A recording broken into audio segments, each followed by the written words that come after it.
दोस्तों हाल ही में मैंने इट एंड्स मूवी देखा है जो कि एक अमेरिकन साइकोलॉजिकल हॉरर फिल्म है और इस फिल्म को अलेक्जेंडर उलम डायरेक्ट किए हैं। इस फिल्म का कॉन्सेप्ट बहुत ही ज्यादा यूनिक है और इसीलिए आज की वीडियो में हम फिल्म की कहानी को जानते हुए इसकी हिडन मीनिंग्स पे बातें करेंगे। अब वीडियो शुरू करने से पहले मेरी आप सभी से एक रिक्वेस्ट है कि अगर आपको ये वीडियो पसंद आती है तो वीडियो को लाइक और चैनल को सब्सक्राइब भी जरूर कीजिएगा। So now with that said, let's roll the intro.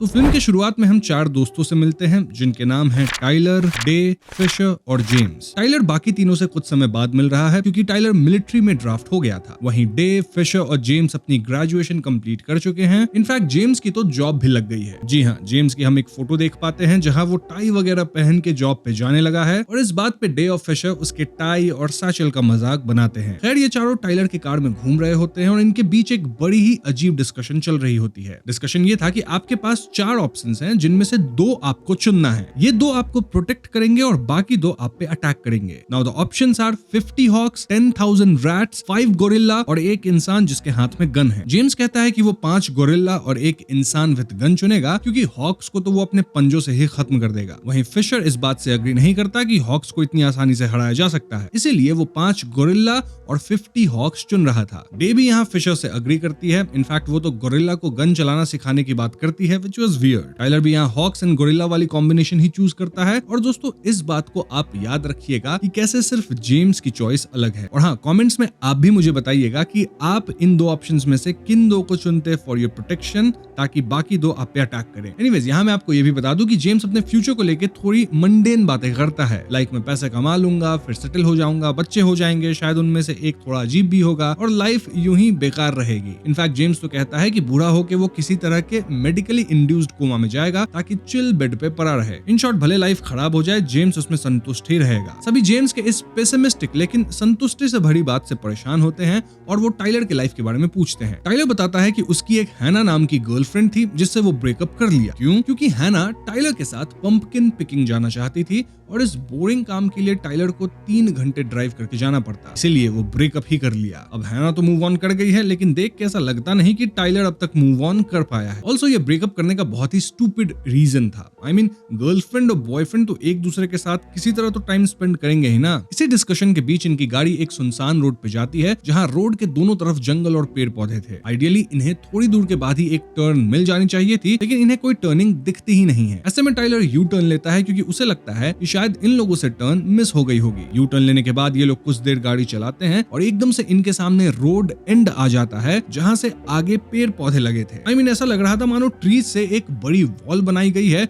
जिसके पार आप जा नहीं सकते। टाइलर समहाउ ब्रेक लगा के गाड़ी रोक पाता है और सब कहने लगते हैं कि शायद इन्होंने फिर से टर्न को मिस कर दिया होगा, लेकिन टाइलर वाज लाइक कि नहीं, यू टर्न के बाद तो कोई टर्निंग्स आई ही नहीं थी। रादर ये एक सीधी रोड थी जिसपे चल के ये लोग इस अजीब पेड़ों वाले वॉल तक आ गए हैं। बट द क्वेश्चन इज कि ये लोग इसी रास्ते से चल के इस रोड पे आए हैं ना, तो फिर इस रोड पे अचानक ये ट्रीज वाली वॉल कहाँ से आ गई? टाइलर कार से निकल के आसपास का एरिया चेक करने लगता है, वहीं जेम्स भी कार से निकल के टाइलर का वेट करने लगता है। तभी अचानक से यहाँ बहुत सारे लोग आते हैं जो कि इनकी कार पे हमला करने लगते हैं। जी हाँ दोस्तों, इस हमले से डे और फिशर बहुत डरते हैं। वहीं टाइलर को जंगल में कई और लोग दिखते हैं जो कि दौड़ते हुए इनकी तरफ आ रहे थे। डे किसी तरह फ्रंट सीट पे जाके कार भगाती है और थोड़ा आगे जाके वो टाइलर और जेम्स को भी पिक कर लेती है। यहाँ जो अचानक से अजीब लोग अटैक करने लगे थे वो मदद मांगते हुए कार के पीछे दौड़ने लगते हैं, लेकिन ऑफ कोर्स वो लोग थोड़ी कार का पीछा कर पाएंगे। तो हाँ, कुछ देर कार चलाने के बाद ये लोग गाड़ी रोकते हैं क्योंकि अभी वाली हाथापाई में फिशर के हाथ में अच्छी खासी चोट आ गई थी। टाइलर फिशर के घाव पे शर्ट वगैरह बांधता है और ये लोग सोचने लगते हैं कि अभी अभी इनके साथ आखिर हुआ क्या। तभी फिर से कई लोग इनकी रुकी हुई कार की तरफ दौड़ते हुए आने लगते हैं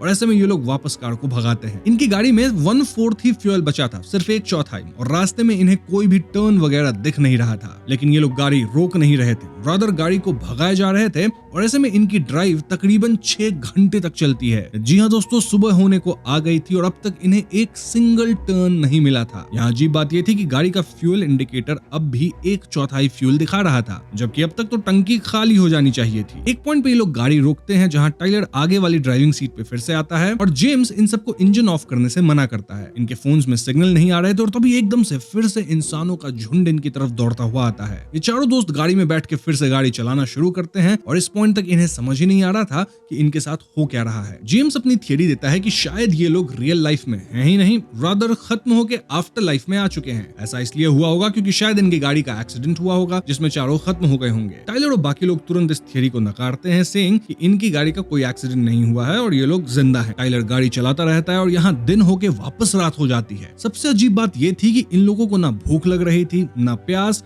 ना इन्हें नींद आ रही थी, ना गाड़ी में बैठ के कोई थकान हो रहा था, ना इनके अंदर कोई सेक्सुअल फीलिंग आ रही थी और ना ही गाड़ी का तेल खत्म हो रहा था। इस पॉइंट पे सब वापस जेम्स की आफ्टर लाइफ और परगेटरी वाली थियरी डिस्कस करने लगते हैं कि कहीं वाकई ये लोग आफ्टर लाइफ में तो नहीं है, क्योंकि ये एक आफ्टर लाइफ की पनिशमेंट जैसा लग रहा है जहाँ इन्हें गाड़ी चलाते रहना है। जेम्स पूछने लगता है कि इनमें से कोई ऐसा है जो रियल लाइफ में कुछ बड़ा पाप किया हो जिसकी सजा अब मिल रही है। इस पे डे वाज लाइक कि वो एक बार अपने साथ गलत करने का कदम उठाई थी, क्योंकि स्कूल, पार्ट टाइम जॉब और फैमिली प्रॉब्लम से वो परेशान हो गई थी। तो शायद इसी बात की सजा डे को मिल रही हो, लेकिन बाकी 3 को सजा क्यों मिल रही है? क्योंकि बाकी 3 तो कहते हैं कि उन्होंने ऐसा कोई बड़ा या बुरा काम किया ही नहीं है। ओवरऑल फिर बात वहीं आके अटकती है कि शायद ये लोग जिंदा हैं क्योंकि फिशर के हाथ का घाव भी हील हो रहा था। खैर, तो इसके बाद ये लोग फिर से एक जगह गाड़ी रोकते हैं और फोन में टाइमर लगा के चेक करते हैं कि गाड़ी रुकने के कितनी देर बाद लोग यहाँ भागते हुए आते हैं। इन्हें पता लगता है कि गाड़ी रुकने के तकरीबन 90 सेकंड्स बाद इन पे हमला होता है, यानी कि इनके पास हर कुछ देर पे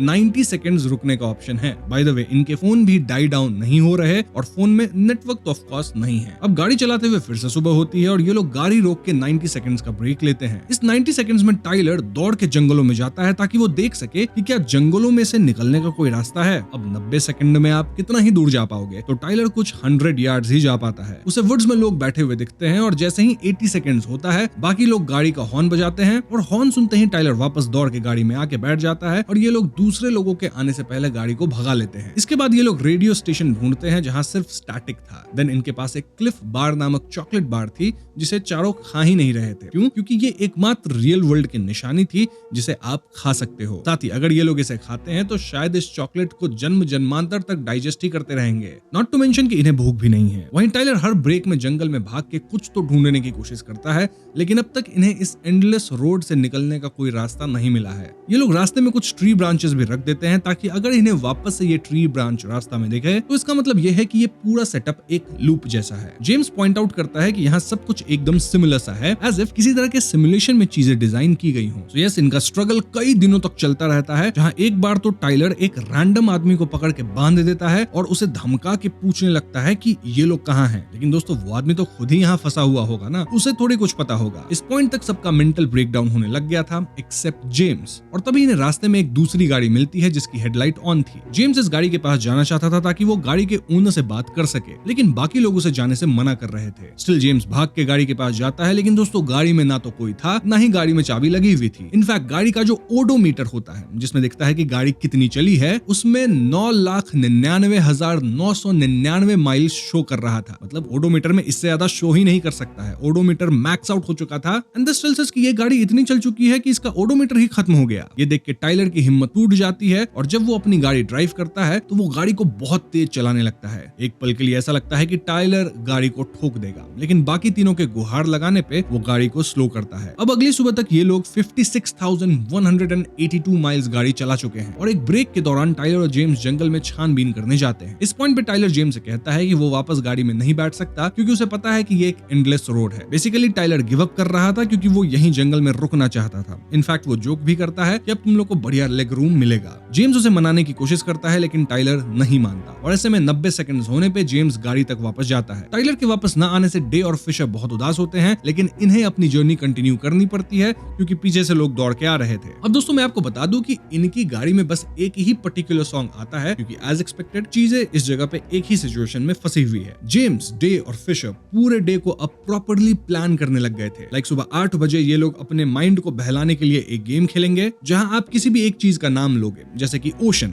या कुछ और भी आप नाम ले सकते हो, और बाकी लोग बताएंगे कि वो इसे हेट करते हैं या लव, साथ ही अपनी रीजनिंग देंगे। देन ये लोग प्रॉपर टाइम पे ब्रेक लेते हैं, लाइक 12 बजे एक ब्रेक लेना, जहां गाड़ी से उतर के डे और फिशर जोर जोर से चिल्लाते हैं। इससे इनके दिन भर का फ्रस्ट्रेशन कम होता है। लेकिन दोस्तों जेम्स ये चिल्लाने वाला काम नहीं करता। डे और फिशर बार बार जेम्स से कहते हैं कि तुम भी चिल्ला सकते हो हमारे साथ, लेकिन जेम्स कभी नहीं चिल्लाता। जेम्स का फोकस अब भी इस जगह से निकलने का रास्ता ढूंढने में था। और हाँ, इनके सॉन्ग सुनने का भी टाइम एकदम फिक्स कर दिया गया था। अब इन्हें रास्ते में और भी अबैंडन्ड गाड़ियां मिलती हैं, जिसमें से ये लोग सामान वगैरह निकालते हैं। इनके पास इतना टाइम था कि एक गाड़ी के मैनुअल से फिशर स्पेनिश सीखने लग गया था। ये लोग मोबाइल में अपनी ही फोटो से अपनी करंट सिचुएशन की मीम बनाने लग गए थे, एंड इट वाज क्लियर कि धीरे धीरे फिशर और डे भी गिव अप करने का मन बना रहे हैं। ये लोग अपनी पास्ट लाइफ भी रिग्रेट करने लगते हैं। लाइक फिशर कहता है कि जब उसके पास वक्त था, जब वो रियल वर्ल्ड में था, तब उसे अपनी फैमिली से ज्यादा मिलना चाहिए था। वहीं डे अपने मैसेजेस ऐप में वॉइस नोट्स बनाती रहती है कि आज क्या सब हुआ। अब भले ये वॉइस नोट डिलीवर नहीं होता है क्योंकि इंटरनेट नहीं है, लेकिन सेम चैट विंडो में सेव होके जरूर रह जाता है। काइंड ऑफ लाइक आप रोज अपनी ऑडियो स्टोर कर रहे हो। ये लोग क्लिफ बार को खाने की बात भी करते हैं, बट अल्टीमेटली इसे कोई खाता नहीं। धीरे धीरे काफी समय बीत जाता है और इन लोगों के हेयर्स वगैरह भी ग्रो नहीं हो रहे थे। डे और फिशर रेडियो वाले सॉन्ग पे अपना एक डांस भी बना दिए थे। इनके पास जितनी भी स्टोरीज थी वो ये सब कुछ शेयर कर चुके थे। एक बार फिशर टाइलर की एक कहानी सुनाता है, जहां कॉलेज में कैसे टाइलर बार में नकली आईडी से दारू वगैरह लेने गया था और तभी उसके कॉलेज के 3 टीचर्स बार में आ गए थे। तब टाइलर ये बोल के भाग गया कि वो गाड़ी से और नकली आईडी लेके आएगा, लेकिन वो वापस नहीं आया। अगले दिन कॉलेज में प्रिंसिपल उसे पकड़ लिए एंड टाइलर वाज लाइक कि मुझे उस वक्त भागने के अलावा कुछ और सूझा नहीं। बेसिकली दोस्तों ये टाइलर को याद करते हुए एक फनी स्टोरी थी और हम जेम्स को थोड़ा सा रोते हुए देखते हैं। इस पॉइंट पे डे कहती है कि ये लोग कभी तो टाइलर को बचाने वापस जरूर जाएंगे, लेकिन जेम्स वाज लाइक कि जो पीछे छूट गया वो छूट गया, अब हम वापस नहीं जा रहे। खैर ये लोग और कुछ दिनों तक ड्राइव करते हैं और इस पॉइंट पे ये नोटिस करते हैं कि अब 90 सेकंड्स के बाद भी कोई इनकी तरफ भागते हुए नहीं आ रहा था। इससे इन्हें अंदाजा लगता है कि ये जगह कोई लूप नहीं है, रादर एक स्ट्रेट लाइन जैसी होगी। इनफैक्ट ये लोग जितना आगे आ गए हैं उतना आगे यूजुअली बहुत कम लोग ही आ पाते हैं, इसलिए अब 90 सेकंड्स के बाद लोग इनकी गाड़ी की तरफ भागते नहीं आ रहे थे। इनफैक्ट हम जंगल में एक इंसान को देखते हैं जो कि हार मान के पड़ा हुआ था। डिस्टेंसेस की इतनी दूर आने के बाद मोस्ट ऑफ द पीपल हार मान जाते हैं। और हाँ, इससे ये भी क्लियर हो गया है कि अब ये लोग लंबी ब्रेक्स ले सकते हैं, लाइक 30 मिनट की या उससे भी ज्यादा। जेम्स इससे खुश होता है क्योंकि अब चेंजेस दिखने लग गए हैं, तो शायद इस रोड के एंड में आजादी हो सकती है। लेकिन डे और फिशर भी ऑलमोस्ट गिव अप कर चुके थे। ये दोनों जेम्स को कन्विंस करने लगते हैं कि अब इन्हें ड्राइविंग छोड़ के बाकियों की तरह गिव अप कर देना चाहिए। लेकिन जेम्स वाज लाइक कि अगर तुम दोनों को ड्राइव नहीं करना है तो पीछे सीट पे पड़े रहो, लेकिन मैं तो ड्राइव करता रहूंगा। इस पॉइंट पे ये लोग 8,35,471 माइल्स ड्राइव कर चुके हैं। स्टिल जेम्स गाड़ी चलाए जा रहा था। एक रात जब ये लोग ब्रेक पे होते हैं तो डे एकदम से गाड़ी का चाबी निकाल देती है, जिससे गाड़ी बंद पड़ जाता है। जी हाँ दोस्तों, इस बात से जेम्स बहुत अपसेट होता है क्योंकि वो अब तक हार नहीं माना था। जेम्स यहाँ फिशर से हाथापाई करके गाड़ी की चाबी छीन लेता है और गाड़ी को स्टार्ट करने की कोशिश करता है। जेम्स एकदम प्रे करने लगता है कि प्लीज गाड़ी स्टार्ट हो जाए, एज इफ वो इस जगह के क्रिएटर से एक और मौका मांग रहा हो। वो बार बार गाड़ी ऑन करने की कोशिश करता है और फाइनली गाड़ी ऑन हो जाती है। कैसे? वेल, शायद इसलिए क्योंकि गाड़ी अब भी गर्म थी और गाड़ी को बंद हुए कुछ ही सेकंड्स हुए थे। इस पॉइंट पे डे और फिशर यहीं रुक जाते हैं और जेम्स अकेला गाड़ी लेके आगे बढ़ता है। जेम्स इस गाड़ी को 11,53,957 माइल से ज्यादा चला देता है और एक पॉइंट पे बारिश होती है। Now this was a big change क्योंकि इस जगह का मौसम हमेशा एकदम सेम रहता था, बट इतनी दूर आने के बाद बारिश हुई है एंड दिस मींस कि शायद जेम्स एंडिंग के काफी करीब है। जेम्स और भी कई दिनों तक गाड़ी चलाता रहता है एंड फाइनली वो रोड के एंड तक पहुंच जाता है। जी हाँ दोस्तों, रोड के एंड पे कई गाड़ियां लगी हुई थी और वहां एक बोर्ड था जिस पे लिखा था रोड एंड्स, बस इतना ही। आगे रोड ही नहीं थी और बड़ा घना सा जंगल था। यानी कि जेम्स के इतने दिनों तक गाड़ी चलाने के बाद भी एंड में वो फंसा ही रह गया। वो इस जगह से बाहर नहीं निकल पाया। जेम्स शॉक में यही एंड पॉइंट पे 1-2 दिन तक बैठा ही रह जाता है और फाइनली जेम्स फ्रस्ट्रेट होकर बहुत चिल्लाता है। देन वो क्लिफ बार भी खा लेता है, विच डिपिक्ट्स कि एक रियल वर्ल्ड की एडिबल चीज भी खत्म हो गई और अब जेम्स भी शायद गिव अप कर चुका है, लेकिन उसका गिव अप थोड़ा सा अलग है। हाँ, जेम्स अपनी गाड़ी बंद नहीं किया था, इसलिए वो वापस यू टर्न लेके गाड़ी चलाने लगता है और रास्ते में उसे एक दूसरी गाड़ी रुकी हुई मिलती है। जेम्स अपनी गाड़ी से उतरता है, देन उस गाड़ी के ओनर को खींच के अपनी गाड़ी में बिठाता है जो कि एकदम गिव अप करके पड़ा हुआ था। देन जेम्स इस नए बंदे से वही सेम बातें करने लगता है जो वो अपने दोस्तों के साथ मूवी के स्टार्ट में किया था। जेम्स इस नए बंदे से पूछता है कि 50 हॉक्स और एक गन लिए बंदे के बीच लड़ाई हुई तो कौन जीतेगा? ये न्यू आदमी कहता है कि शायद 50 हॉक्स जीत जाएंगे। और यहीं पे फिल्म खत्म हो जाती है। तो दोस्तों ये थी इट एंड्स मूवी की कहानी एंड आई नो कि अब तक आपके मन में कुछ डाउट्स जरूर होंगे, इसलिए अब हम इस फिल्म से जुड़ी ढेर सारी थियरीज पे बातें करने वाले हैं। देखो ऊपर से देखने पे ये एक सिंपल सी मूवी लगती है जिसमें चार दोस्त एक एंडलेस रोड पे फंस जाते हैं, लेकिन डायरेक्टर ने इसमें इतनी लेयर्स डाल दी हैं कि फैंस अभी तक इसको डिकोड कर रहे हैं। ये फिल्म उनके खुद के रियल लाइफ क्राइसिस से इंस्पायर्ड है। I mean, जब वो 22 साल के थे तो वो एक बहुत मुश्किल दौर से गुजर रहे थे और उसी पर्सनल दर्द को उन्होंने सिर्फ $80,000 के बजट पे बनी एक इंडी फिल्म में डाल दिया। इस फिल्म में असली हॉरर या विलन है एडल्टहुड, यानी इंसानों का बड़ा हो जाना। एक ऐसी जिंदगी जिसमें ना कोई मैप है ना कोई गारंटी। जैसे इनकी गाड़ी एक ऐसे रोड पे है जहाँ टर्न कभी आता ही नहीं है, वैसे ही रियल लाइफ में भी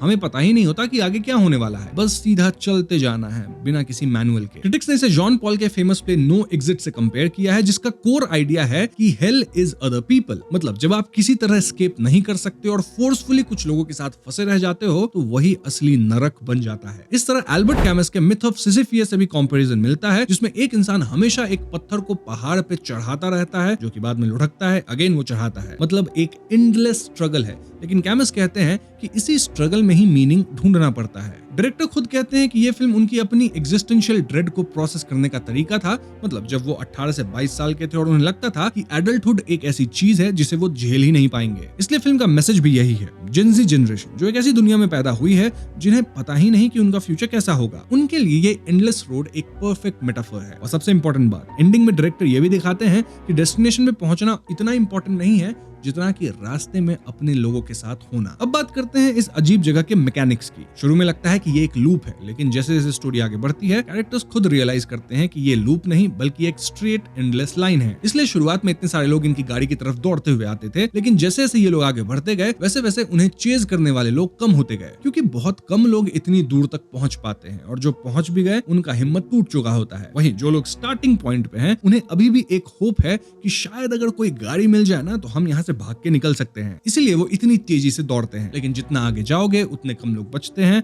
और बाकी सब बीच में ही हार मान के बैठ जाते हैं, जैसा हमने जंगल में एक इंसान को लेटे हुए देखा भी था। इस जगह की बॉडी मैकेनिक्स भी बहुत इंटरेस्टिंग है। ना भूख लगती है, ना प्यास, ना नींद, ना थकान, ना सेक्सुअल फीलिंग्स और ना ही गाड़ी का फ्यूल खत्म होता है। बाकी सारी फिजिकल जरूरतों को हटा दिया गया है ताकि इंसान सिर्फ अपने एग्जिस्टेंशियल ड्रेड का सामना करे बिना किसी डिस्ट्रैक्शन के। लेकिन एक चीज जो रियल रह जाती है वो है हीलिंग, यानी कि फिशर के हाथ पे जो घाव बना था वो धीरे धीरे ठीक हो रहा था। इसका मतलब ये जगह पूरा आफ्टर लाइफ नहीं है, बल्कि बॉडी अभी भी एक रियल फंक्शनिंग बॉडी है, सिर्फ उसकी जरूरतें खत्म कर दी गई है। यहाँ परगेटरी वाली थियरी भी बार बार डिस्कस होती है। परगेटरी कैथोलिक बिलीफ में एक ऐसी इंटरमीडिएट जगह होती है जहाँ मौत के बाद सोल डायरेक्टली हेवन नहीं जाती, बल्कि वहाँ थोड़ी देर प्यूरिफाई होने के लिए रुकती है और वो प्यूरिफिकेशन आपके पाप के हिसाब से डिजाइन किया गया होगा। फिल्म में कैरेक्टर्स खुद इस आइडिया को डिस्कस करते हैं कि क्या उन्हें किसी पुराने पाप की सजा मिल रही है, लेकिन डायरेक्टर्स को कभी कंफर्म नहीं करते। वो जानबूझकर ये एम्बिग्युअस रखते हैं, चाहे वो परगेटरी हो, हेल हो या सिर्फ एक सिंबॉलिक मेंटल स्पेस जो ग्रोइंग अप को रिप्रेजेंट करता है। ग्रोइंग अप मतलब आप जब बड़े हो जाते हो तो कैसे अपने पीछे छूट जाते हैं, आप अपनी लाइफ में बिजी हो जाते हो और आपको आगे बढ़ते रहना पड़ता है। अब अगर कुछ डिटेल्स की बात करें तो सबसे पहला डिटेल वो क्लिफ बार वाली चीज है। ये चार दोस्त उस चॉकलेट बार को इसलिए नहीं खाते क्योंकि वो उनके रियल वर्ल्ड से आखिरी कनेक्शन है। मतलब अगर वो उसे खा लेते हैं तो उन्हें डर है कि वो चीज उनके अंदर हमेशा के लिए डाइजेस्ट होती रहेगी, बिल्कुल उसी रोड की तरह जो कभी खत्म नहीं होती। साथ ही जो एक आखिरी उनका उम्मीद है रियल वर्ल्ड जाने का, वो उस चॉकलेट के द्वारा ही रिप्रेजेंट किया जाता है, जिसको खा लेना मतलब आप उम्मीद छोड़ चुके हो। ये एक छोटा सा बट बहुत पावरफुल सिंबल है उनके इस नए रियलिटी को फुली एक्सेप्ट ना कर पाने का। दूसरी डिटेल है वो अबैंडन्ड गाड़ी जिसका ओडोमीटर 9,99,999 माइल्स दिखा रहा था। मतलब वो काउंटर ही अपनी मैक्स लिमिट तक पहुंच चुका है, गाड़ी तो शायद उससे ज्यादा ही चली होगी। इस बात का सिंबल है कि इस जगह की डिस्टेंस को नॉर्मल नंबर से नापा नहीं जा सकता, ये इंसान के समझने की कैपेसिटी से बाहर है। और सबसे बड़ा डिटेल ये है कि एंडिंग में जो नया पैसेंजर जेम्स की गाड़ी में चढ़ता है वो खुद डायरेक्टर अलेक्जेंडर उलोम ने प्ले किया है मित्रों। जी हाँ, ये उनका एक छोटा सा कैमियो था। और जैसे ही वो इंसान बैठता है, जेम्स उससे वही हॉक्स वर्सेस गन वाला इंसान वाला गेम खेलने लगता है जो मूवी के शुरुआत में चारों दोस्तों ने खेला था। ये एक परफेक्ट सर्कुलर स्ट्रक्चर है। जो साइकिल जेम्स, डेव, फिशर और टाइलर के साथ शुरू हुई थी वो अब किसी और के साथ फिर से शुरू हो रही है। और last but not the least, शुरू वाले हॉक्स गोरिल्ला गन वाले गेम में सिर्फ जेम्स ही था जिसने 5 गोरिल्ला प्लस 1 इंसान विद गन चुना था, जबकि बाकी तीनों ने हॉक्स को चुना था। ये चॉइस इतनी छोटी सी लगती है, लेकिन ये पहला ही क्लू है कि जेम्स बाकी सबसे कैसे अलग सोचता है। वो केओस और अनप्रेडिक्टेबिलिटी यानी हॉक्स पे भरोसा नहीं करता, बल्कि कंट्रोल्ड इंडिविजुअल सिचुएशन यानी कि एक इंसान जिसके पास गन है उस पे भरोसा करता है। यही मेंटालिटी पूरे फिल्म में उसके कैरेक्टर को डिफाइन करती है। यहीं से अगर हम चारों दोस्तों के कैरेक्टर्स को देखें तो हमें काफी कुछ पता चलता है। जैसे टाइलर इस ग्रुप का सबसे केपेबल इंसान लगता है, मिलिट्री बैकग्राउंड से है, लेकिन आयरनिकली वही सबसे पहले हार मानता है। वो जंगल में ही रुक जाता है और देखा जाए तो अपनी लाइफ में वो अपनी गर्लफ्रेंड को भी बस इसलिए छोड़ दिया था क्योंकि उसे 3 घंटे ड्राइव करना पड़ता। रियल रीजन ऑफ कोर्स ये नहीं है, ड्राइविंग का रीजन थोड़ी होगा। रादर रीजन ये है कि टाइलर कमिटमेंट से डर रहा था। वो लॉन्ग टर्म सोच के ही डर जाता था, फ्यूचर सोच के डर जाता था, और वही चीज उसके एक्शंस में दिखती है जब वो सबसे पहले हार मानता है। नाउ डे इस ग्रुप की सबसे इमोशनली अवेयर इंसान है, लेकिन वो अंदर से टूटी हुई है। अगर आपको याद हो तो वो अपने साथ ही गलत करने की कोशिश की थी because of her problems, and ये इस बात को दर्शाता है कि भले वो इस ग्रुप में बाहर से बहुत स्ट्रांग दिखती थी, सबको संभाल रही थी, लेकिन उसके अंदर काफी कुछ चल रहा था। डे और फिशर का साथ मिलकर हार मानना दिखाता है कि सरेंडर भी अकेला नहीं होता, कनेक्शन के साथ भी हो सकता है। वहीं फिशर हाई स्पिरिटेड है, इंपल्सिव है, लेकिन बहुत लॉयल भी है। ऑल्दो मेंटली वो उतना स्ट्रांग नहीं है क्योंकि उसके अंदर पैनिक अटैक्स वगैरह आने लगे थे और वो हार बहुत पहले से मान रहा था। वो तो डे थी जिसके साथ वो काफी दिन तक खिंच गया, वरना वो शायद सबसे पहले हार मानता। और हाँ, वो अपने माइंड को बिजी रखने के लिए स्पेनिश भी सीखने लग गया था। बट अगर जेम्स की बात की जाए तो वो पूरी फिल्म का इमोशनल कोर है, और डायरेक्टर खुद कहते हैं कि जेम्स उनकी अपनी यंगर सेल्फ है। जेम्स हाइपर रैशनल है, अपनी फीलिंग्स को छुपाता है और कभी भी ग्रुप के साथ मिलकर चलने वाले रिचुअल में पार्टिसिपेट नहीं करता। जब बाकी सब चिल्ला के अपना फ्रस्ट्रेशन निकालते हैं तो जेम्स नहीं चिल्लाता। जेम्स का पूरा फोकस सिर्फ एक चीज पे है कि इस जगह से कैसे निकल सकते हैं, इस जगह का लॉजिकल एक्सप्लेनेशन कैसे ढूंढ सकते हैं। यही चीज उसे बाकी तीनों से अलग बनाती है और ये हमें शुरू से ही पता चल जाता है। कैसे शुरू से पता चला? वेल, उस हॉक्स गोरिल्ला वाले गेम में अगर आप देखें तो जेम्स एक इंसान को चुनता है with a gun over hawks, और सिर्फ जेम्स ही ये चॉइस लिया है क्योंकि देखा जाए तो एंड में भी जब एक रैंडम इंसान मिलता है तो वो भी हॉक्स को ही चुनता है। अब एंड में आप बोलोगे जेम्स भी तो गिव अप कर दिया। नहीं, जेम्स का गिव अप थोड़ा डिफरेंट है। अगर देखा जाए तो वो फिर से गाड़ी चला के वापस इस रूट पे जा रहा है जहां वो दूसरे लोगों को बचाएगा, उनसे दोस्ती करेगा। बेसिकली इस जगह को वो एक्सेप्ट किया है, गिव अप नहीं किया है। यानी कि एक्सेप्टेंस में अब वो इसी जगह में एक अच्छी जिंदगी बनाने की कोशिश करेगा, जो कि एग्जैक्टली जेम्स की पर्सनालिटी है। सो यस, ये थी इन चारों कैरेक्टर्स की माइंडसेट दोस्तों। अब दोस्तों, कुछ लोग इसे एक पेव्ड रिवर स्टिक्स भी कहते हैं। आई मीन ग्रीक माइथोलॉजी का वो रिवर जो दुनिया को अंडरवर्ल्ड से जोड़ता है। जैसे यहाँ कोई शैरन नहीं है, वो फेरिमन जो लोगों को उस पार ले जाता है। कुछ लोग इसे लेट स्टेज कैपिटलिज्म का मेटाफर मानते हैं, यानी कि एंडलेस ड्राइव जिसमें कभी मंजिल नहीं आती, जैसे एक ट्रेडमिल इकोनॉमी जिसमें लोग हमेशा भागते रहते हैं बिना कहीं पहुंचे। एक बहुत इंटरेस्टिंग थ्योरी डायरेक्टर ने खुद दिया है कि वो फॉरेस्ट वाले लोग जो कार पे अटैक करते हैं वो असल में इस जनरेशन के उस डूम स्क्रॉल साइकिल को रिप्रेजेंट करते हैं, जिसमें लोग सिस्टम्स के हाथों फंस जाते हैं जो उनकी परवाह ही नहीं करते, और वो लोग बस एक हंगर बन के रह जाते हैं, बिल्कुल जैसे सोशल मीडिया का एडिक्टिव लूप होता है। एंड ऑफ कोर्स जेन ज़ी की अपनी फ्यूचर को लेकर जो नाइलिज्म और होपलेसनेस है, उसका भी ये एक डायरेक्ट रिफ्लेक्शन है। अब एंडिंग को लेकर डायरेक्टर खुद कहते हैं कि road ends because of James, मतलब जो एंड हुआ वो रोड का फिजिकल एंड नहीं था, बल्कि जेम्स के अंदर एक शिफ्ट था। जब उसने एक्सेप्ट कर लिया कि कोई फिक्स डेस्टिनेशन नहीं है, तभी वो असल में फ्री हो गया। भले ही वो अभी भी गाड़ी चला रहा हो, लेकिन अब उसका अप्रोच अलग है। और एंडिंग में जब वो दूसरे हारे हुए इंसान को उठाकर अपनी गाड़ी में बिठाता है और उससे वही पुरानी हॉक्स वर्सेस गोरिल्ला वाली गेम खेलता है, तब हमें फिल्म का असली मैसेज समझ में आता है दोस्तों। स्केप इस रोड से नहीं मिलता, स्केप मिलता है उस होपलेसनेस और अकेलापन से, जब तक आपके साथ कोई है जिसके साथ आप कनेक्ट कर सकते हैं। सो वी कैन अज्यूम कि जेम्स और उसके दोस्तों को इस वर्ल्ड से शायद फिजिकल स्केप कभी नहीं मिलेगा, लेकिन इमोशनल या एग्जिस्टेंशियल स्केप पॉसिबल है, जो कि जेम्स कर गया। यानी कि इंसान गिव अप करने के बजाय अपने लोगों के साथ जुड़ के चलता रहेगा, वो इस जगह को ही एंजॉय करने लग जाएगा। और यही इस फिल्म का बिटर स्वीट लेकिन उम्मीद भरा मैसेज है। तो बस यही थी फिल्म की एक्सप्लेनेशन। उम्मीद है आपको ये पसंद आई होगी। पसंद आई है तो वीडियो को लाइक और शेयर करें। साथ ही चैनल पर नए हैं तो हमें सब्सक्राइब भी कीजिएगा, क्योंकि हम अपने चैनल पे ऐसे वीडियोस लाते रहते हैं। पीस।